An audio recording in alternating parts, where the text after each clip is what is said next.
Invisible Man.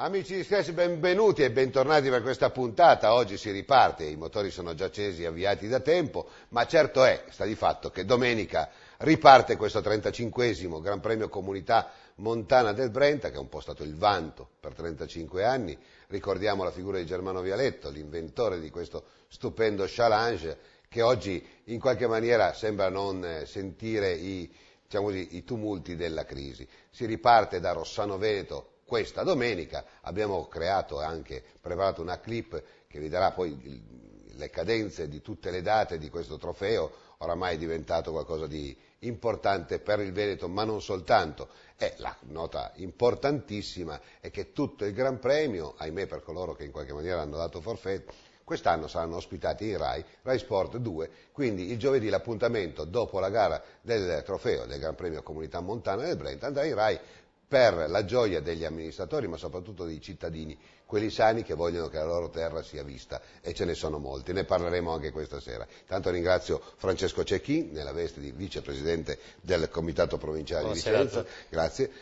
Ilesi, io poi ti ho citato anche dentro la copertina, da Semper Fidelis, Campolongo il 1° maggio, vero? Grazie, buonasera a tutti. E Orio Mocellin, patria dell'olio d'oliva, Pove, l'abbiamo anche detto, e tra poco lo faremo vedere ai nostri telespettatori, la produzione di olio di oliva più a nord del mondo. È una cosa che pochi sanno, dovrebbe essere uno slogan. Tanto buonasera, e poi non solo il più a nord, ma anche uno dei migliori per la bassa acidità e per altre caratteristiche. All'oste non si può chiedere se il vino è buono, però comunque la verità vera è questa.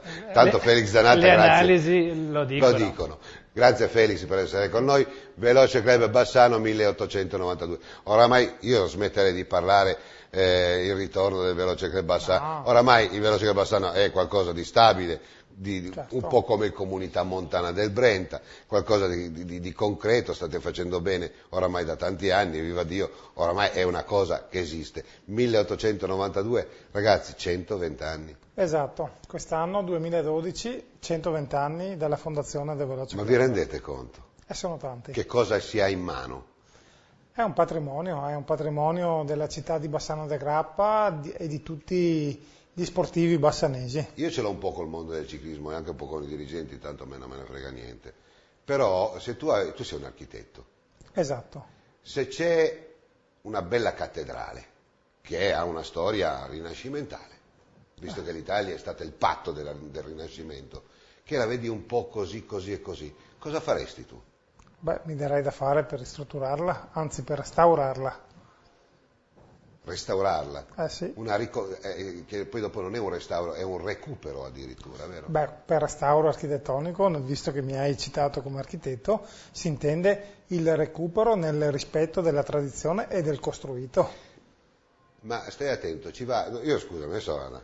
io so che questa trasmissione è strana, no? Perché a noi non è che ci pagano per fare le cose, non ci pagano per andare dietro le squadre, ci possiamo permettere anche di divagare e nel nostro piccolo, per l'amor di Dio, cercare di portare un po' di cultura nel senso minuscola, una cultura molto, diciamo così, umile, no? Ma per fare un paragone, che una cattedrale è un momento storico preciso che va anche a ufficializzare un percorso della nazione, il Rinascimento, tanto per citare un momento, ma anche il patrimonio di una società come il Veloce Club Bassano, che ricorda il 1892, quindi gli albori. Mi viene in mente i momenti in cui l'Italia veramente esplodeva nel il neorealismo, mi vengono in mente tutti i grandi autori, i grandi pittori, e non soltanto, anche l'industrializzazione a livelli massimi. Quella gente che ha fondato, per un momento ha detto facciamo il Veloce Club Bassano, e oggi è ancora qua.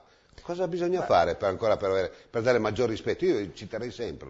Si pensi che quando è stato fondato il Veloce Club i velocipedi non potevano girare su strada, e per cui una delle prime azioni che hanno compiuto gli allora dirigenti è stata quella, insieme alle autorità comunali di Bassano del Grappa di permettere la circolazione dei velocipedi nelle strade, cosa che è avvenuta 10 anni dopo. Solo nel 1902 i velocipedi hanno potuto girare sulle strade senza essere sanzionati, per cui diciamo che sono stati veramente dei precursori. Hanno creato un precedente, se oggi andiamo in bicicletta, e forse in Italia possiamo ringraziare anche i dirigenti del Veloce Club di allora. Che oggi insomma stanno riproponendo le stesse cose con grandi sacrifici, ne parliamo tra poco.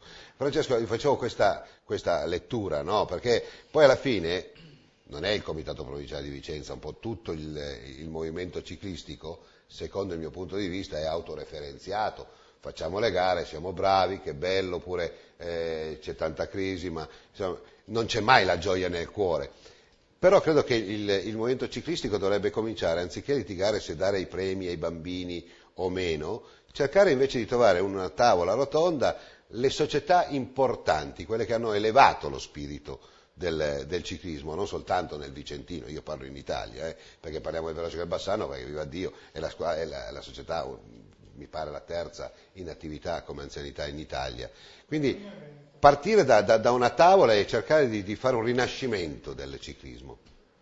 Beh, sul problema dei premi ai bambini, anche la federazione dovrebbe dare direttive più chiare. O li premiamo o non li premiamo.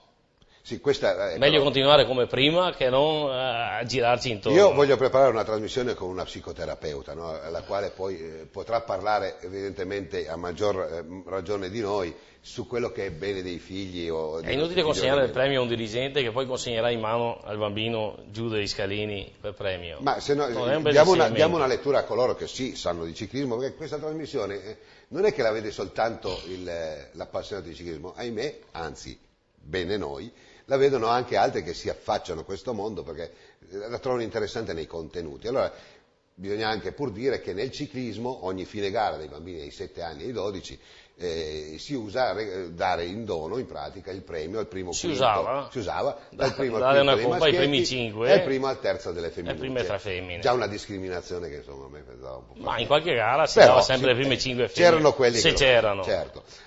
Adesso hanno capito che insomma non è giusto premiarli perché bisogna cercare di implementare quello che è il ruolo della squadra, cioè quindi non vince più uno e vincono tutti, però chiaramente tutti si sono lamentati perché i dirigenti vogliono che siano premiati, questo per dare una sorta di storia ai nostri telespettatori. Allora giù fulmini e saette, tutti contro chi ha inventato questa sciagurata idea. Allora, cosa è successo? Mi pare di aver capito che dai piani alti hanno detto state attenti, le indicazioni sono queste. Poi, un po' come succede a Bruxelles, noi diamo delle indicazioni, poi fate un po' quello che ritenete giusto. E allora mi viene in mente, se non avesse fatto così sarebbe sempre stato colpa perché allora ci imponete delle cose. Ma è difficile accontentare tutti. Però. E questo è il problema. Non si può accontentare tutti. Non si può. Si deve il coraggio di fare delle scelte. O continuiamo come prima o votiamo pagina. Ma è per quello che prima parlavo della tavola del rinascimento, del dialogo. Non è solo il problema. Nello sport più noto, nel calcio, ai piccoli non fanno tirare rigore. Hanno trovato altre formule. Certo, come se si volessero proteggere da CONI. E sono d'accordissimo. Allora per questo è che vogliamo ragionare. Tu hai fatto un'osservazione, guarda, ti ho invitato apposta, caro Orio, perché so che tu sai mettere le ciliegine. È un'indicazione del CONI, quella di non dare troppa pressione sui ragazzini. Quindi io credo che sia anche doveroso da una parte e soprattutto però nel calcio ogni fine partita, Felix, non è che finisce 1-0 per la squadra e ogni volta c'è il protocollo di premiazione. Non mi pare di averlo mai visto da nessuna parte. Anche secondo me, io francamente tutto questo can-can lo trovo abbastanza fuori luogo. Cioè, secondo me è una direttiva della federazione, è un esperimento e come tale va preso. Cioè, secondo me bisognerebbe intanto provare a vedere come funziona questa nuova cosa. Io francamente per quel poco che ho frequentato, non ho frequentato moltissimo l'ambiente, ma non ho visto nel passato tutta questa esasperazione dei genitori, dei bambini. Io ho sempre visto, parlo per i giovanissimi, certo. Perché questa norma interessa solo i giovanissimi, ovvero quelli che hanno dai 7 ai 12 anni. Io nel Vicentino, perché il Veloce Club nel Vicentino si muove ovviamente, ho sempre visto manifestazioni interessanti, coinvolgimenti di famiglie, Certo. di gruppi, vedo le società organizzate con i gazebo, vedo tanta festa, vedo pochissima gente arrabbiata, anzi io francamente non ho mai assistito personalmente a scene, non so se il vicepresidente può correggermi, ma io non ho mai visto scene di esasperazione, Ma allora, ma di chi è che si proteste. lamenta? Ecco, per cui io così come non vedo, forse non vedevo neanche la motivazione di attuare una cosa così radicale, però dall'altra parte non vedo neanche il motivo di stracciarci le vesti per l'introduzione Ma di chi una è che ha norma mosso tutte queste polemiche? che francamente... Cioè, le società, Francesco? No, beh, le direttive sono partite da Roma. Sì, ma quelli che non hanno accolto il discorso delle Poi, premiazioni. Naturalmente in Commissione Giovanile a Padova si riuniscono i rappresentanti di ogni provincia. Lì diciamo che da quel che ho sentito solo Vicenza era favorevole a questa direttiva e il resto erano tutti contrari. Beh, vorrà dire che forse Vicenza ha ragione. Noi domani sera proveremo con la società In questo vicentine caso, trovare una linea comune di premiazione in modo che tutte le società di Vicenza riescano a premiare allo stesso modo. E vabbè, Non che si entri in concorrenza uno con l'altro. Si faranno 100 medagliette per tutti quanti e tutti L'abbiamo quanti andranno a casa già provato, felici. già sperimentato a Vicenza, è riuscito benissimo. Mauro, Nessuno che si è differenza lamentato. c'è tra il calcio di Campolongo? So che voi adesso fate anche intitolate lo stadio a Campolongo, ne parliamo? Sì, anzi l'abbiamo già intitolato a Germano Vialetto, per noi è stato il fondatore non solamente del ciclismo ma un po' di tutto lo sport di Campolongo. Ci sembrava la cosa più giusta e più opportuna, è stato votato sia in giunta che in consiglio comunale all'unanimità, dunque abbiamo riconosciuto nella persona di Germano Vialetto quello che è stato il nostro pioniere dello sport in Campolongo. Io ti ringrazio per quello che tu fai, perché in tempi non sospetti, Felix lo sa benissimo, io sono stato un dirigente del Veloce Club Bassano, quindi poi si deve amare per forza, perché ho dato veramente tutto quello che potevo spendere, l'ho speso per quella società, ma non avrei potuto farlo se all'interno non avessi trovato gente, sì Germano Vialetto, ma in quel momento uno come il papà di Felix, che è Luigi Zanata, e già a quell'epoca, per quello che parlo di rinascimento, no? È bello una società quando una società vive per se stessa nel rispetto architettonico di quello che rappresenta anche in funzione degli altri. Allora quello mi è piaciuto quello che ha detto prima Felix, perché avrei voluto intitolare anche una strada, e tante volte l'ho detto anche nelle passate amministrazioni, perché sono uomini che hanno dettato dei punti fondamentali, Felix, non perché era tuo papà, perché tuo papà è stato il fondatore di un rinascimento assoluto in quello che è stato il percorso, l'escurso di un Veloce Club Bassano, che non era una realtà regionale, era una realtà internazionale. Voglio ricordare Marco Villa, voglio ricordare Codem, voglio ricordare l'altro professionista, se non mi viene in mente, ma mi verrà durante la trasmissione. Tanti professionisti sono stati consegnati a Lombardi, tanti consegnati alla storia di questa nazione. Io, se mi permetti, volevo congratularmi con il sindaco Mauro Illesi per il gesto che la sua comunità ha voluto fare, che per me è importantissimo, perché veramente Germano Vialetto, io parlo come attuale presidente del Veloce Club, è stata una persona straordinaria, è stata una persona che al Veloce Club ha dato tantissimo, ed è stata una persona che ha favorito la crescita ciclistica, ma soprattutto umana, di centinaia e centinaia di ragazzi, perché quando Germano Vialetto è stato presidente del Veloce Club dal 78 all'85, ricordiamo che è stato il presidente dei campionati del mondo al velodromo Molino Mercante, e il Veloce Club contava 100-150 atleti ogni anno, per cui lui, con la sua generosità, con la sua capacità di organizzare una società che, come dicevi tu, io credo che oggi nel territorio non ci siano società che hanno oggi lo spessore che ha avuto quel Veloce Club. Era un Veloce Club straordinario, che sapeva spaziare in campo organizzativo alle 6 giorni internazionali piuttosto che ai campionati del mondo, ma anche in campo proprio agonistico, aveva squadre dai giovanissimi agli juniores, una corazzata. Club, sì, ma che aveva nello spirito però anche l'intelligenza e la sensibilità di Germano, che era quella di avere sempre le porte aperte per tutti. Per lui non era un problema che uno vincesse o che arrivasse ultimo, lui riusciva a trovare le risorse, ed è questo il grande insegnamento che ci ha dato. Lui riusciva a trovare le risorse per comprare le magliette, le biciclette anche per gli ultimi, e non si preoccupava che i ragazzi arrivassero ultimi, lui si preoccupava che i ragazzi potessero correre in bicicletta, ed è stato questo il grandissimo insegnamento che ha portato il Veloce Club, ma credo l'abbia portato, Mauro, correggimi se sbaglio, l'abbia portato a tutta la comunità di Campolongo, certo. e credo che il comune di Campolongo abbia fatto una cosa bellissima e che Germano se lo sia veramente meritato questo. Allora, adesso mandiamo avanti la clip di presentazione di questo 35esimo Gran Premio, ci siamo presi il lusso di fare una trasmissione quasi totalmente dedicata a questo evento, anche perché è un evento che parte da lontano, parte dal 1978, ma le forze che erano in campo sono le forze che vediamo tutt'oggi. Mi vengono in mente i capelli grigi e canuti di Cipriano Chemello, che c'è oggi come c'era allora, come Bepi Sartori e come tutti gli amici che hanno gravitato intorno a questa parte del Veneto, questa parte rivierasca sul Brenta del Veneto, che hanno creato veramente una storia importante che noi modestamente stiamo cercando di portare avanti. Andiamo avanti con la clip sotto la regia di Gianni Del Santo.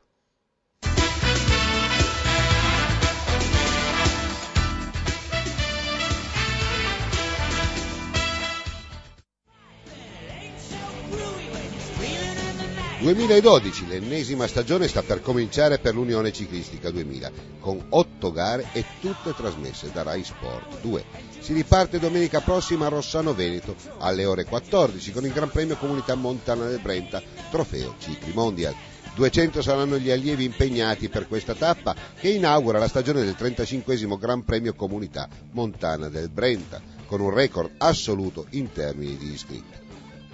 Piena soddisfazione per gli organizzatori che a Rossano Veneto inaugureranno la stagione dei sogni, che proseguirà con la tappa di Campolongo sul Brenta il 1 maggio, con partenza alle ore 14.30, con la gara che ha visto da sempre interprete il compianto Germano Vialetto, dove il nipote David prende il testimone del nonno. Una situazione di grande emozione per i dirigenti dell'Unione Ciclistica 2000 che si sentiranno orfani del padre fondatore di questo Gran Premio giunto alla 35esima edizione.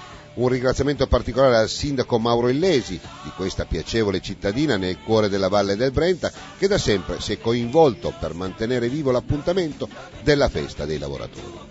Terza tappa vede impegnata la cittadina produttrice dell'olio di oliva, Pove del Grappa, il 6 maggio, che insieme a Valstagna il 27 maggio concludono il lungo happening del mese delle rose. Una pausa per poi riprendere con la classica in salita Bassano-Enego, con partenza da Bassano alle ore 9.30 con arrivo alle 12, dove una grande folla di appassionati riceveranno i corridori dopo le fatiche dei tornanti dell'altopiano. Nuova entrata nel lotto del Gran Premio è la Bassano-Asiago, che contribuisce a rendere sempre più affascinante questo Gran Premio che sembra non avvertire la crisi. Partenza il 26 agosto alle ore 10 dal quartiere 25 aprile, con percorso che vedrà interessata la salita della Rosina per poi prendere le rampe che porteranno all'arrivo ad Asiago per questo primo trofeo Rigoni di Asiago.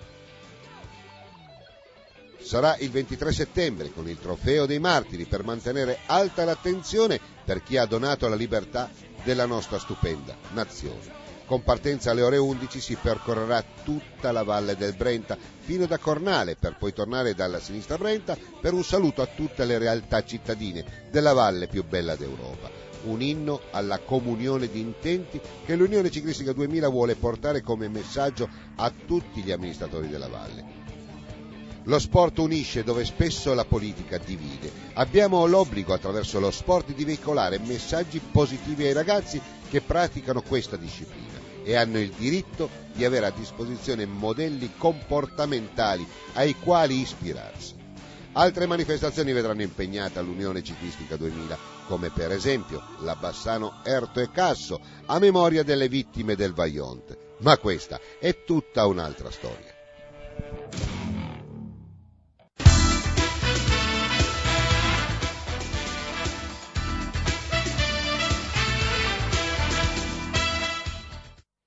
Ben rientrati in studio, non me ne vogliano i politici per questa ultima schermata o fiorettata, ma d'altronde a me un po' pesa quando c'è qualche defezione, intendo Solagna, perché in Solagna si è sempre fatta, è sempre stata una parte fondamentale della Valle del Brenta, però anche là si è fatta perché una volta c'era un'amministrazione politica che ci credeva, poi dopo si è contrapposta un'altra amministrazione, gli altri che erano passati a minoranza, pur di andare contro quell'altra politica, insomma, si sono trovate le sinergie per farlo. Poi quando tutto decade politicamente ti saluto e le cose non vanno. Lo sport deve essere al di sopra, secondo me, Felix. Qua abbiamo due politici, ma io i sindaci sinceramente non li chiamo politici, li chiamo amministratori e sono quelli che si beccano le botte e basta. Però purtroppo la politica è un po', insomma, incostante nei riguardi dello sport. Solo che mi viene in mente che in America c'è uno slogan che vige tutti i giorni e addirittura nei grattacieli,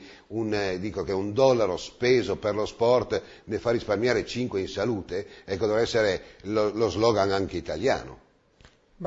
Confermo che i due sindaci qui presenti sono amministratori e quindi non politici, per cui insomma credo che gli amministratori oggi, quando si prendono l'impegno di amministrare appunto le comunità dove sono eletti sindaci, hanno una serie di problematiche da risolvere. Quella di far fare attività ai propri concittadini credo sia una delle cose importanti, magari non la più importante perché poi le priorità sono altre e lo sappiamo, però quella di favorire lo sviluppo sia delle società sportive e dell'attività, a mio modesto parere, dovrebbe essere una delle cose importanti che deve fare un'amministrazione. Le risorse sono sempre poche, però io credo che un amministratore dovrebbe in tutti i modi cercare di favorire i propri concittadini e far fare attività, perché questo è un bene sia nell'immediato che nel futuro delle comunità. Una cosa che sta succedendo in questi giorni, poi parleremo anche delle comunità montane del Brenta, e tutti stanno gioendo, mi pare, le forze politiche, insomma, moderate anche un po' o meno, sul sabato di festa per gli studenti. Allora io dico, se già il venerdì sera fanno abbastanza baldoria, allora poi dopo cosa facciamo? Un weekend lungo a base di alcolici e libertinate, oppure sarebbe stato più sapiente che questi politici, lo chiedo a tutti e due, poi rispondete come volete, visto che avete anche il polso, qualche volta con qualche assessore regionale vi contrapponete, potete anche portare delle discussioni, oppure non si poteva fare qualcosa di diverso, che il sabato festa però con l'obbligatorietà di praticare una disciplina sportiva all'interno del comune di appartenenza. Chi vuole rispondere mi risponda, perché per la carità di Dio. Allora, mi vorrei riagganciare a quanto diceva prima, che diciamo, il sindaco dovrebbe far fare attività sportiva ai propri cittadini. No, ma qua parliamo della scuola. Forse proprio perché a volte egoisticamente vogliono sostenere i loro cittadini, certo, magari li danno ad altri sport.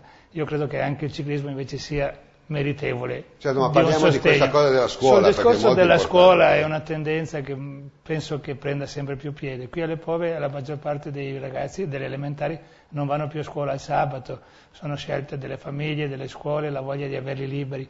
Poi sai, cominci dai piccoli e poi via via si cresce. Ma io dico che è problematico perché le famiglie sicuramente avrebbero piacere che fossero impegnati di più, e quindi un'attività sportiva, altre cose, attività integrative diverse, attività formative fatte per il sabato potrebbero essere sicuramente meglio che lasciarli magari a casa a dormire fino alle 11.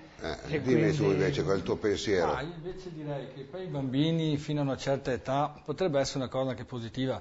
Vivono a contatto con la famiglia, probabilmente i genitori li porteranno al supermercato a fare la spesa, li porteranno al mercato. È un discorso diverso. È differente. Io la vedo un po' difficile invece per, diciamo, dei quindicenni su sedicenni, perché comunque un passaggio l'ha fatto anche Gianni Zen, che è il preside del Brocchi, ha detto diamo la possibilità ai giovani di avere un'altra sera, un altro sabato sera anticipato venerdì, e vedrete come verrà adoperato. Verrà adoperato in Belleria, in giro a fare... Ecco, questo bisognerebbe stare molto attenti, perché comunque i pomeriggi che dovranno recuperare i ragazzi per rimanere a casa il sabato non li impegneranno sicuramente per fare sport, saranno a scuola e chiaramente avranno meno possibilità di fare attività sportiva e a contatto comunque con l'ambiente, con lo sport, che gli fa bene anche alla salute soprattutto. Un buon modo per essere dirigenti sportivi, io mi mi occupo di ciclismo, ma può essere esteso anche ad altre organizzazioni come il calcio, il volley. Ecco, un presidente provinciale che ha il polso della provincia dovrebbe muoversi, secondo me, ma è una critica che faccio, estendo a tutti, di andare a confrontarsi con le maggiori liste politiche, con i maggiori leader politici della regione, per contrastare. Questo è veramente un pericolo, quello che dici tu è un pericolo veramente reale, perché se no riusciamo soltanto che danneggiare i giovani. Noi dobbiamo prenderci cura di loro, volente o nolente abbiamo l'obbligo, ma sia della Costituzione italiana, della Carta Costituzionale, ma loro hanno il diritto di essere tutelati. Io credo che questo sia anche da parte di un dirigente dello sport una chiara volontà di andare a parlare con questi politici che poi dopo ci condizionano la vita, vero? Sicuramente è una cosa fastidiosa vedere venerdì sera migliaia di macchine, perché se vede sui bar è una cosa impressionante. Questa decisione andrà a sfavorire nettamente i ciclisti, che purtroppo devono allenarsi su strada.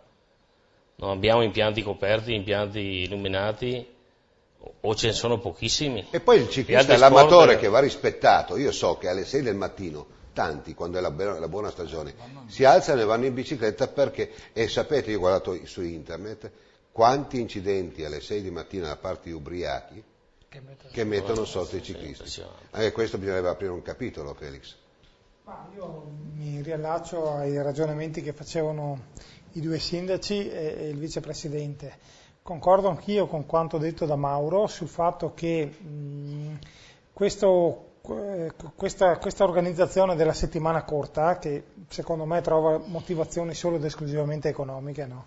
Mi sembra di aver capito che sia legata per esempio all'economicità dei trasporti, tanto per dirne una. Che non sono convinto. Ecco, vabbè, ma così certo. doveva farlo il pomeriggio. Esatto, così la giustificano. Sì. Io credo che un'organizzazione del tempo dei ragazzi così scandito sia veramente dannoso. Perché? Perché intanto le ore che devono fare sono sempre quelle, e anziché fare 6 giorni, 5 ore alla settimana, parlo per le medie e per le superiori, si troveranno a fare 5 giorni, 6 ore al giorno. Io non so, io mi ricordo che alla quinta ora, quando andavo alle superiori, la soglia d'attenzione cala. Ecco, io non so quanto utile sia per un ragazzo dall'1 alle 2 andare a scuola, per esempio, a fare un'ora di matematica, perché fin tanto che dall'1 alle 2 si fa motoria, ma non tutti i giorni si può fare motoria, certo. No? Per cui qualcuno avrà la necessità di fare inglese, fisica, chimica, storia, matematica, gli insegnanti stessi, chimica, voglio dire, ecco. E quindi io già questo credo sia un livello di apprendimento per i ragazzi, la soglia di attenzione, come dicevi tu, è sicuramente molto bassa.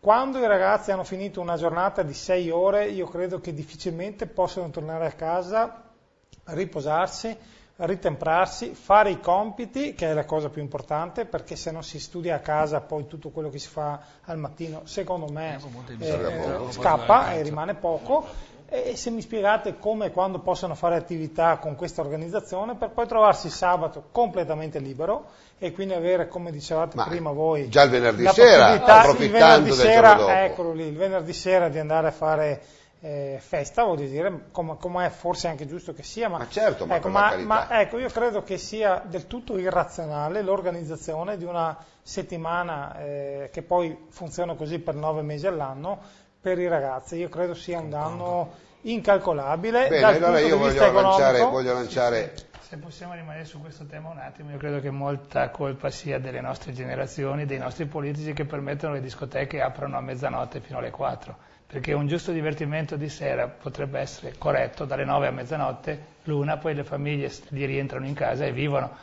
Molti genitori di notte sono nel pensiero. Guarda, per concludere quello che diceva Felix, lunedì scorso abbiamo fatto su bianco o nero, c'è proprio a Cassola, qua nel Veneto, un onlus che si è comprato, grazie anche alla provincia, un bus per portare i ragazzi. Ecco, purtroppo in fallimento perché nessuno lo usa, perché in pratica questi ragazzi che dovrebbero usare, o coloro che lo hanno usato, vengono presi per il culo, scusatemi il termine, dagli altri che sono il gruppo, come vai all'asilo, queste cose qua. Allora credo che sia un percorso molto più serio e culturale quello da esprimere. Allora io chiedo ai nostri politici che invece di gioire che abbiamo portato la settimana corta, e io credo prima di gioire, insomma, fatevi una domanda, perché siamo in un territorio questo, voi lo sapete anche nella Valsugana, che per raggiungere Trento ci va un'ora e mezza o 2 ore, quando in 40 minuti potrebbero andare all'università e quindi con un maggior comodo. Ci sono studenti che si alzano alle 4 e mezza, alle 5 del mattino per poter raggiungere la scuola. Insomma,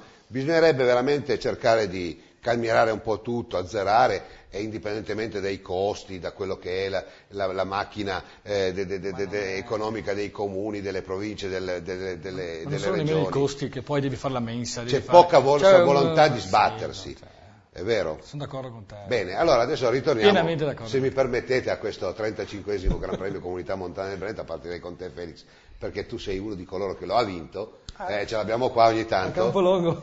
A Campolongo. Prima la pubblicità, mi chiedete, perché va bene, allora ditemi, ragazzi, devi mandare in onda, io mi dimentico, e poi dopo e voglio bene ai nostri sponsor per quello, perché poi mi dispiace che mi fate passare per quello che non mi importa nulla degli sponsor, insomma, dai, un po' di pubblicità.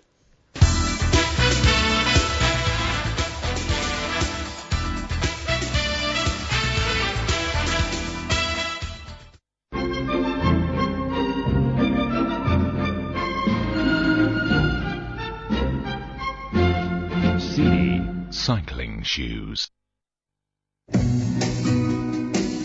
FIS, porte basculanti, chiusure sezionali, serrande, cancelli estensivi, chiusure tagliafuoco. FIS, la qualità e le eccellenze di un marchio prestigioso. FIS, una stretta di mano che dura da 40 anni, in via Campagna 164 a Galliera Veneta. Prink, negozio specializzato in cartucce per stampanti, carte comuni e speciali. Montaggio di stazioni di inchiostro per un risparmio davvero sorprendente. Fotoprink, ordina comodamente da casa tua e ritira in negozio. Stampa le tue foto online e aderisci alla campagna Print Card, più punti, più premi. Colora la tua vita con Prink. Siamo in Viale Venezia 73 a Bassano del Grappa.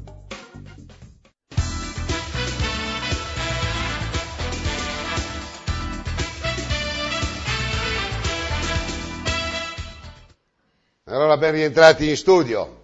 Allora, Felix, parte questo 35esimo. Abbiamo detto tu l'hai vinto anche la tappa di Campolongo. Quindi che ricordi hai? Intanto oggi sei, permettimi di farti una piccola marchetta. Tu oggi sei una persona serena, hai una famiglia, sei un architetto, tuo fratello ha fatto anche lui un po' di ciclismo, non era forte come te però. Ed è geometra, avete un'attività, quindi avete consolidato, avete, diciamo così, realizzato quel sogno che è di diventare delle persone con una struttura alle spalle che possa darvi la possibilità di mantenere le vostre famiglie e in più essere utili agli altri. Sembrerebbe una cazzata, ma non lo è, perché sei partito proprio da quello. Allora ti chiedo, cosa è servito il ciclismo a te come persona, per la tua maturità, per la tua crescita? Beh, il ciclismo per me è stato fondamentale. Il ciclismo è una scuola di vita. È uno sport straordinario che al di là della passione insegna alle persone una regola fondamentale che secondo me non va mai dimenticata, che il lavoro premia. Nel ciclismo non si può barare, nel ciclismo si è sempre da soli, alla fine vince uno solo, anche se si parte in 200, e spesso e volentieri, anzi sempre, vince il più forte o meglio colui che si allena di più. O meglio ancora quello che ha allenato in maniera migliore il proprio talento. E Comunità Montana è stata un'esperienza straordinaria. Io ho avuto il piacere di correrlo sia nell'81 che nell'82, i 2 anni in cui ero nella categoria allievi e in cui correvo con il Veloce Club, presieduto da Germano Vialetto. Dove c'era un certo Fondres che... Nel 1981 arrivai secondo nella classifica generale, preceduto da un certo Fondrest, e terzo arrivò Michele Moro, altro nome che poi vinse la Bassano Montegrappa, esatto, e quarto Gianni Faresin. Quindi nel 1981 credo che il palmarès, tranne il sottoscritto, poi gli altri sono diventati tutti campioni. Bravo. Nell'82 invece, siccome io nell'81 ero al primo anno di categoria, quindi mi confrontavo con quelli che avevano un anno di più, nell'82 io ero nel secondo anno di categoria, ebbi modo di vincere bene il Gran Premio Comunità Montana ed è una delle vittorie che porto nel cuore con maggiore calore, insomma, e ho avuto anche il privilegio di vincere la tappa di Campolongo sul Brenta. Quindi riprendete con adesso oggi da dirigente, avete una società dove ci sono anche gli allievi, insomma un pensierino ce l'avrei fatto. Beh, oddio, io faccio il presidente con lo spirito che mi ha insegnato il grande Germano, cioè quello di dare a tutti questi ragazzi l'opportunità di fare ciclismo. Ci sono dei ragazzi che promettono bene, altri che lo fanno con lo spirito di fare dello sport e di tenersi allenati, e non credo che abbiamo le potenzialità per vincere. Se qualcuno ci farà la sorpresa di ottenere un bel piazzamento, per me varrà come una vittoria. Comitato provinciale di Vicenza, insomma una bella chicca questa che offre l'Unione Ciclistica 2000, insieme anche alla Bici Sport, visto che tu sei anche dirigente. Insomma. Voglio tornare sulla parola di Felix, è bello sentire un presidente parlare così. L'ho scoprito adesso. Nella mia società certo. È da anni che parliamo così. Certo. Molti sono meravigliati, quest'anno 6 nostri ragazzi sono passati junior, tutti quelli che uscivano dagli allievi sono passati junior. Forse c'è qualcosa di fondo. Certo. L'anno scorso erano 4, sono passati junior tutti 4. Io dico sempre, la Bici Sport se una società lavora bene, certo, è stata una di quelle società che si è preoccupato intanto sulla anche se non ha campioni non importa. Però avete dato modo, avete comprato anche voi le transenne, vi siete siamo fatte con le nostre mani. Insomma, già l'input è un input serio e la serietà paga. Poi dopo ci sono i cialtroni che criticano, che fa parte del 90% del movimento, che lasciamo perdere, tanto li vediamo tutte le domeniche come si comportano. Quindi non è affar nostro, noi andiamo avanti per la nostra. La Comunità Montana sicuramente è uno dei nostri gioielli, per tutte le gare che fa. Quest'anno si è aggiunta la Bassano Asiago, mi dici che è un ritorno, io non la ricordavo, è da 9-10 anni che ci sono. Faceva, sì. Era per junior. È un gradito ritorno, sì, penso anch'io. Tanti anni fa. Mauro Ilesi, allora tu parti il 1° maggio, però parliamo di domenica con Rossano Veneto, allora do già una chicca, oltre 200 iscritti, io non so dove andremo a finire, però la gioia è talmente tanta, ma tutto questo sarà visibile in Rai, tolto noi che Scratch, insomma ci possono guardare in questi 4 o 5 persone, va bene, però la Rai comincia a esportare anche, come già è successo altre volte, la Valle del Brenta, credo che sia un po' importante anche per voi, no? Anche questa è la scelta che noi come amministratori appoggiamo il Gran Premio Comunità Montana, perché comunque da quando anche è entrato la TV, è entrato Scratch, ma anche la Voce della Valle prima, ci ha dato visibilità. Noi eravamo conosciuti soprattutto per la statale 47, magari per il traffico della domenica e magari un po' meno per le nostre bellezze e per le nostre attrazioni.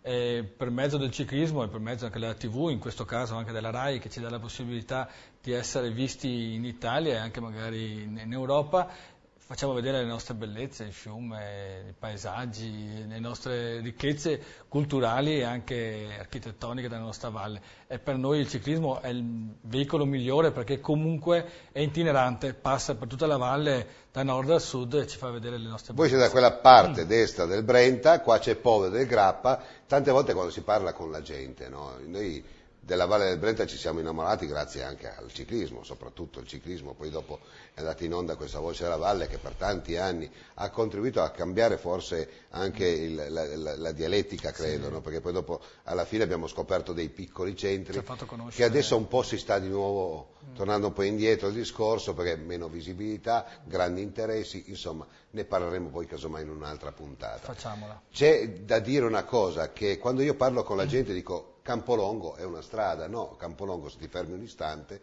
vai dentro, c'è un centro meraviglioso, sembra di tornare indietro di 50 anni, anzi di 100 anni, tutto questo porfido per terra, questi San Pietrini, Pove, ma dov'è Pove? Ma Pove, sai, mi rompe un po' le scatole, c'è un centro commerciale, io penso che a un architetto gli vengono i brividi, no? C'è un centro commerciale e poi a destra, io credo che sia la cosa peggiore che si possa dire per andare a vedere una città bella come Pove, con le eccellenze di Pove, ma non soltanto con l'olio di oliva, ma anche per il miele, perché Pove fa parte di quel massiccio del Grappa che in qualche maniera lo autentica ancora maggiormente. Aggiungerei anche la tipologia di abitazioni, le villette, i giardini, come è tenuta, credo sia un giardino, quindi un paese vivibile, e voi con le vostre trasmissioni l'avete mandato un po' in onda. E il ciclismo anche voi siete interpreti, e poi dopo il 6 maggio tocca pure a voi. E questo passaggio alla RAI credo sia veramente una cosa bella e che ci onora a noi che ci abbiamo creduto e che continuiamo a fare questa corsa, che come dicevo prima vanno sostenuti anche quegli sport che magari non coinvolgono molto il paese, ma noi dobbiamo dare lo spazio ai ragazzi che fanno questo sport di potersi confrontare con gli altri su strade sicure in un'organizzazione che c'è, perché è vero che egoisticamente per un sindaco dovresti agevolare la maggior parte dei tuoi ragazzi, ma io credo che devi guardare a 360 gradi, quindi sostenere anche questi sport. Ma nella nuova dialettica pubblicitaria, quando si parla di brand, no? di esportazione anche del proprio know-how, queste cose, belle frasi che sembrano poi per fregare i soldi alla fine, perché know-how, tutta la roba che facevamo noi 30 anni fa, dicevi delle cose un po' più semplici, ma esportare le nostre eccellenze, mi sono anche rotto le balle del brand, vero? Però credo che sia questo, perché quando tu organizzi una gara, caro Felix, ma anche tu, si portano, a Rossano porteremo 500-600 persone, accompagnatori, genitori, insomma, si muove una carovana, e insomma qualche bar, e insomma si farà pure la giornata, voglio dire, no Felix? Io posso parlare si chiama cross marketing oggi, no? Io posso parlare per la Bassano Montegrappa e dare qualche numero della Bassano Montegrappa, che forse è una delle gare più importanti del territorio. La Bassano Montegrappa muove 200 persone nell'organizzazione. 200 persone. Aggiungiamoci 200 partenti, perché la Bassano 400. Montegrappa fa sempre il pieno. Aggiungiamoci migliaia di spettatori che arrivano appositamente per vedere la Bassano Montegrappa. Aggiungiamoci tutto il personale che segue ogni squadra, che ha 10 corridori, ha almeno una ventina tra dirigenti, accompagnatori, meccanici, direttori sportivi, massaggiatori, meccanici.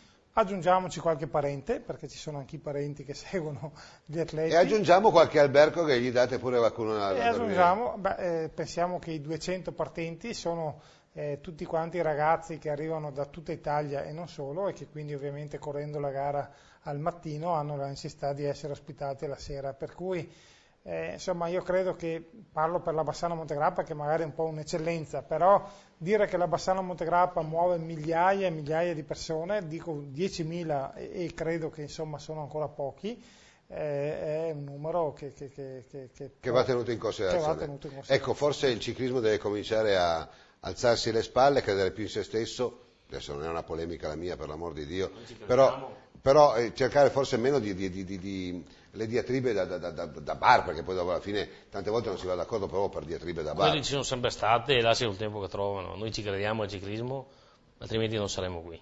Orio, adesso prima di mandare la copertina di Bolgan, Pove del Grappa da sempre come Campolongo, avete sempre fatto il Gran Premio, cioè siete degli autentici... 35 anni.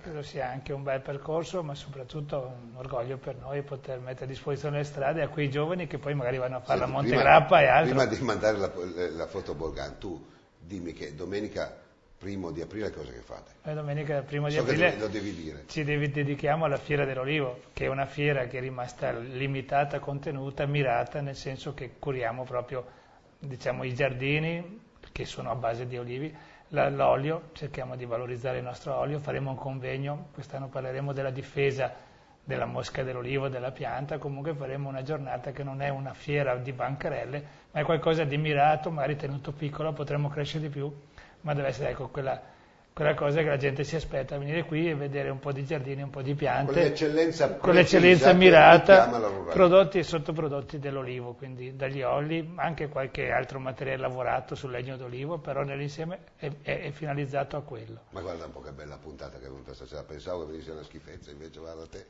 proprio bella, sono proprio contento. E allora, no ragazzi scherzo, anche perché sennò la gente ti lascia a noi e dice, noi con poco facciamo molto, cosa vuoi fare? C'è la nostra virtù.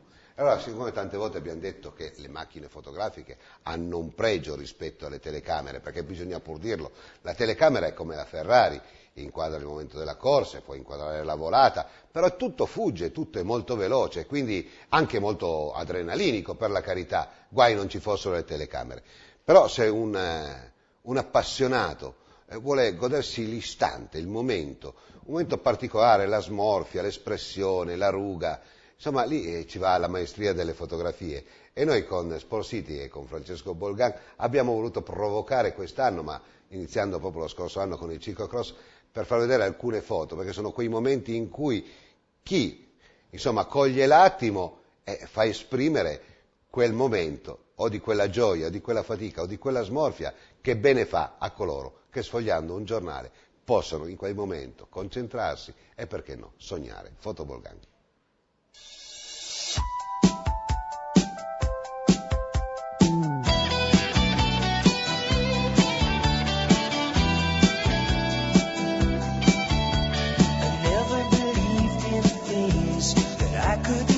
I said if I can't feel it, then how could it be? No, no magic could happen to me. And then I saw you, I couldn't believe it. You took my heart, I couldn't retrieve it. Said to myself, what's it all about? Now I know there can be no doubt. You can do magic. You can have you desire magic, and you know you're the one who can put out the fire. You know darn well when you cast your spell, you will get your way. When you hypnotize with your eyes, a heart of stone can turn to clay.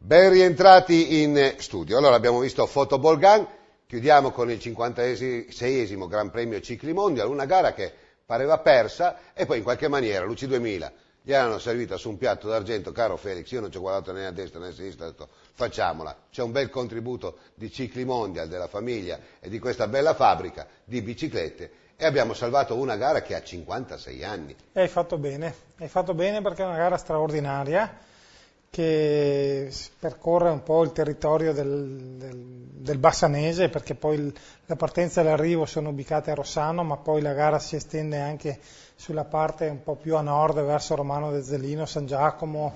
Ai tempi miei si andava addirittura a Crespano e quindi si faceva tutta la salita di Paderno ed era nota come la piccola Milano-Sanremo, o come meglio, oggi hanno mantenuto. E quindi è una bellissima gara che ha visto degli straordinari interpreti negli anni, perché ha un albo d'oro di tutto rilievo, ed era una gara che per fortuna ha trovato te, che hai avuto la capacità e la sensibilità di salvarla. Fa parte di quelle storie importanti e soprattutto del rispetto, perché ti faccio una confidenza ai nostri telespettatori.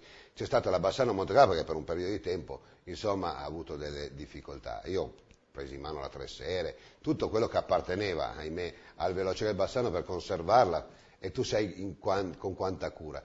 E mi ricordo che c'era un personaggio molto importante della federazione che mi disse: prendila in mano tu. Io ti giuro non ebbi il coraggio, perché ritenevo una offesa al mondo dover cambiare il conio del Veloce Club Bassano per la Bassano Montegrappa, perché tutto si può fare, ma quella dovrà rimanere la gara delle gare e la gara del Veloce Club Bassano. Ecco, io parlo di rinascimento e di recuperare più possibile quello che sono state le nostre eccellenze, Zanatta. Sì, hai fatto bene, perché io oggi lo dico sempre, a distanza di 10 anni. Sì, perché poi queste sono cose che rimangono, è un po' come il Veloce Club e la Bassano Montegrappa non possono appartenere a una persona. Il Veloce Club appartiene a tutti gli sportivi bassanesi, è un patrimonio della città di Bassano del Grappa, come detto prima.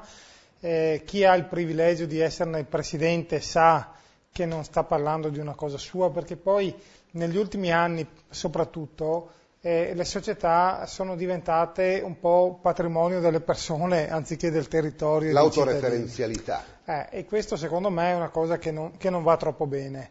Io quando vedo società che magari si chiamano con il nome e il cognome di una persona, francamente, al di là di rarissime eccezioni, non vedo mai troppo bene questo fenomeno. Io credo che le società è una questione sportive... atavica del Veloce Club Bassano, quello di essere così, è proprio trasmessa dalle generazioni. Perché poi io sono presidente, io il Veloce Club l'ho trovato, lo sto gestendo nel migliore dei modi per quanto riguarda la mia capacità sia economica che anche intellettuale e culturale, per quanto riesco a fare, però so che dopo di me ci sarà qualcun altro ed è giusto che le gare tipo la Bassano Montegrappa siano incollate al Veloce Club e sono cose che non si possono scindere. Prima di mandare alcune informazioni per quanto riguarda le grandi avventure sul fondo, insomma andremo via delle pubblicità di questi happening, lo faremo fino a quando non sarà avvenuto il momento in cui saranno esaurite, quindi mi viene in mente la sesta Gran Fondo, Rigoni di Asiago, eccetera. Le parole di Felix a un amministratore in primis e poi a un vicepresidente, non in secondi ma a pari merito, dovrebbero veramente farci inorgoglire di avere cittadini così, perché io vorrei vorrei lanciare una provocazione, la carta del cittadino, insomma, l'autoreferenza, nel senso sono un cittadino modello e voglio dirlo e voglio che qualcuno lo capisca e le autorità in questo dovrebbero essere più attente a ricercare, perché è commovente quello che ha detto. Lui è perfetto, ma anche per l'amministrazione siamo al servizio del territorio, non è che noi siamo Certo. Quindi mettersi a disposizione, fare come ha detto lui, nella migliore delle mie capacità, delle mie potenzialità, sapendo che però c'è un passaggio che prima o poi deve avvenire e quindi credo sia importante anche ricordarsi di far crescere qualcun altro perché ci sia poi la vera continuazione e non ci sia chi pensa lo tengo più che posso e dopo di me ci deve essere il vuoto. Questo è il più grosso errore che uno può fare. Io dico sempre che un buon amministratore riesce a amministrare bene un paese, una comunità, se ha delle eccellenze all'interno della comunità.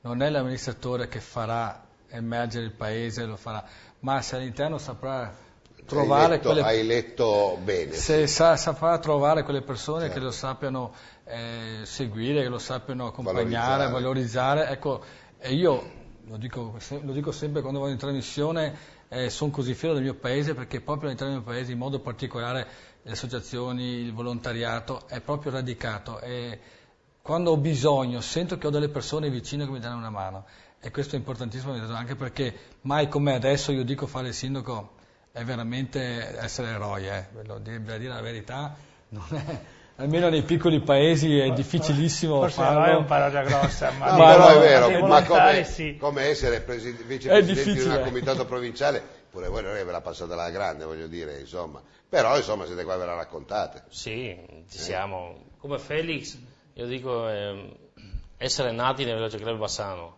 crescere insieme e adesso arrivare a gestirlo è il massimo che un dirigente può avere, secondo me. Sì, avere i suoi ragazzi che crescono e che diventano presidenti a sua volta di una società. È la persona più felice del mondo, perché tutto quello che ho imparato l'ho imparato con lui. E mi dispiace avervi rubato dei momenti straordinari con Luigi, perché io ricordo che ero un ragazzino, perché cosa vuoi, io sono entrato nel mondo del ciclismo grazie a un errore, perché era il 1985, mi ero messo in proprio, facevo il grafico, e poi per una serie di casualità sono entrato dentro questo mondo e ricordo che in tutte le maniere proprio tuo papà insieme a Giuseppe Sartori in un concilio dissero bisogna far entrare questo ragazzino, poi facevo il grafico, mi davo da fare, nel consiglio del Veloce Club Bassano e posso dirvi che abbiamo fatto la storia, ha fatto la storia con l'AMI, ha fatto la storia con le 6 giorni e tutti gli aneddoti che io so e conosco profondamente quel ciclismo che sono raccontati in tanti articoli di giornale, me li ha raccontati lui, ma con una freschezza, con una dovizia, come sai il nonno racconta al nipote, anche se non era mio nonno perché era appena come mio papà, perché lui è del 29, tuo papà, mio papà pensa del 28, allora me le raccontava così bene che io mi sono dovuto innamorare di questo sport qua e oggi sono qua a condurre una trasmissione come lui è qua ad essere un buon manager della sua azienda e un presidente del Veloce Club Bassano per un solo miracolo, il ricordo che abbiamo di queste persone senza ipocrisia e senza invidia, vero Felix? E questo credo che sia la cosa più importante di tutte e quindi in questo ci condividiamo ferocemente, è vero? Ti ringrazio. Fare un intervento. Quanto bello sarebbe, ma questo è un sogno mio personale, non è che posso dirlo Però vabbè, siamo qua in trasmissione, lo sentirà di 5-6 persone. Sì, prima tappa a Campolongo, 1° maggio. Magari ricordo a Germano Violetto, la tappa vince un ragazzo del Veloce Club.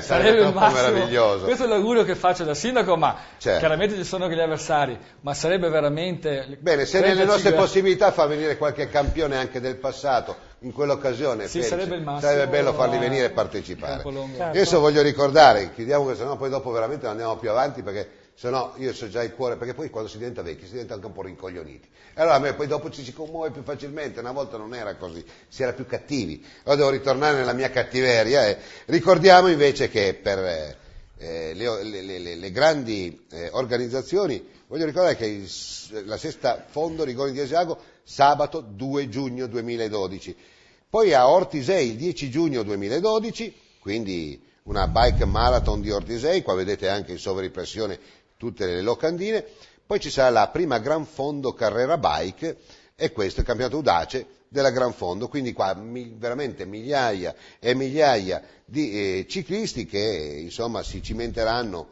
sulle strade eroiche, perché comunque Orio, bisogna dire pure la verità, qua parla di Ortisei, ma nelle nostre parti abbiamo creato la storia d'Italia, tu come colonnello e penna bianca degli alpini sarei lì per partire e andare, mi pare quando è il 6 maggio a Bolzano, la lunata. Sì, è in maggio come sempre, io vivo la giornata, per cui sì. Sicuramente andrò su quanto basta il sabato per le cerimonie e la sfilata con i miei alpini. Ecco, abbiamo parlato di eccellenze, di recupero dei nostri valori con il ciclismo, anche gli alpini, per la verità non mi pare che gli alpini abbiano un po' l'ossido del tempo, sono belli pimpanti in tantissimi, forse il segreto degli alpini è quello che forse meglio di loro nessuno sa portare avanti quello che è la tradizione, il racconto da padre in figlio.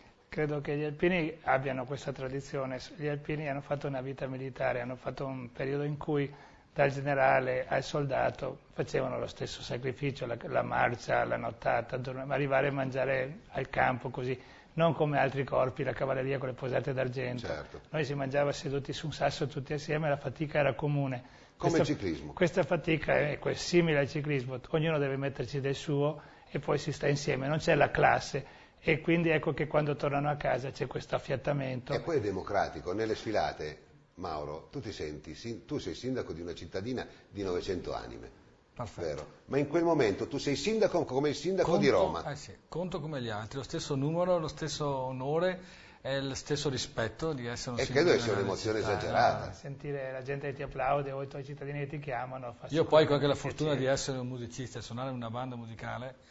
Voi non immaginate quanto è bello sfilare anche da sindaco, ma soprattutto sfilare suonando magari il Lino degli Alpini, il Grappa, è un'emozione unica. E direi quello che diceva prima lui, che è cominciato da dirigente, l'impegno anche per noi, fare volontariato, fare gli alpini, poi magari si diventa anche sindaci. Io prima di fare il sindaco ho sempre fatto... E magari si sono salvate anche tante vite. E magari si è fatto anche del bene, quindi credo che... Ricordiamo che gli alpini hanno dato il là ai soccorritori, anzi alla protezione civile, proprio con il disastro del Vajont, dove speriamo che Dio ci dia la salute, la possibilità di poter fare anche questa grande E per non parlare carrozza. della donazione del sangue. Certo. E quindi sono cose... Che belli si racconti qua, dimmi la verità Felix, sono un po' come una volta, dovremmo mettere a casa la prossima volta, mettete in bianco e nero la televisione, così torniamo un po' indietro nel tempo, male non fa, ogni tanto mi scappa una parolaccia, portate pazienza, ma insomma ogni tanto ci sta pure bene. Allora io ringrazio te Felix Zanata, ti do l'augurio per il 1° aprile per il Memorial Riccardo Brunello, proprio a Rossano Veneto, quindi settimana questa una gara e subito dopo gli esordienti. Sì, noi come Veloce Club affianchiamo la famiglia Brunello nell'organizzazione del Memorial Riccardo Brunello, quello straordinario dirigente che purtroppo ci ha lasciato in giovanissima età, che è stato anche presidente del comitato provinciale. Che tutti lo ricordano, però in certi casi non hanno percorso le strade che lui voleva percorrere. Lì francamente io in quel periodo frequentavo poco l'ambiente del ciclismo, mi assumo la responsabilità. Conoscevo comunque Riccardo e ne apprezzavo la schiettezza e la lungimiranza. Purtroppo è mancato in giovanissima età, la famiglia ci ha chiesto di sostenere l'organizzazione di questa gara e noi lo facciamo molto molto volentieri, perché anche Riccardo Brunello è una di quelle persone che ha fatto il bene del ciclismo e va ricordata assolutamente. E lui quando si accendevano i fari al mercante diventava pazzo, perché papà portava sia lui che Diego a vedere le mitiche 6 giorni. Sì. Quindi 1 aprile a Rossano Veneto, gara per gli esordienti. Grazie anche a te Orio Mocellini, in bocca al lupo per gli alpini, ma io sono convinto che quando sarà il momento degli alpini forse una trasmissione con lo bianco e nero ci scapperà di nuovo. Tu sai che io vengo volentieri perché è una trasmissione che stimo, che diciamo che apprezzo. E vedremo di seguirvi a Bolzano. E quindi porteremo un po' di alpini anche Ma sicuramente. qua. Grazie anche a te Mauro Illesi. Io vi aspetto primo maggio a Campolongo. Festa dei lavoratori. Sì. Infatti non farò niente quel giorno. No, sappilo. Dovrai lavorare e ricorderemo comunque il grande Germano Vialetto. Grazie anche a te Francesco Cinchi, buone cose per le Grazie tue voi. Organizzi con la BC Sport niente po' di meno che 9 gare. Sì, domenica parti tu, dai là alla stagione. Alla faccia del calcio. Poi ci sarò anche io. Però insomma questa parte del Vicentino funziona, Ma funziona siamo forti, Il Vicentino funziona tutto bene. Benissimo, lui deve essere giusto. Per fortuna. Mi pare giusto. Amici di Scratch, insomma, l'appuntamento è per settimana prossima, racconteremo queste gare. Voglio darvi un altro appuntamento con Bruno De Marchi, sempre il 1° aprile, ma lo avremo qua ospite settimana prossima, con la sua gara proprio per giovanissimi, e quindi seguiremo anche quella, ma seguitela anche voi. Una gara bellissima, poi patron Bruno De Marchi è una pietra miliare per quanto riguarda lo sport e il ciclismo veneto. Per chi avesse la bontà e la volontà di seguirci, ricordiamo o bianco o nero, quindi lunedì alle ore 21 parleremo di energie alternative. E chissà che qualcuno non possa essere ispirato a mettersi qualche pannello solare o chissà con qualche idea dei nostri ospiti che ci possa dare qualche idea per poter risparmiare qualcosa in più. E di questi tempi, insomma, non sarebbe male. Io ringrazio i nostri ospiti per la cortese presenza e quindi a settimana prossima, amici di Scratch, arrivederci. I'm the invisible man.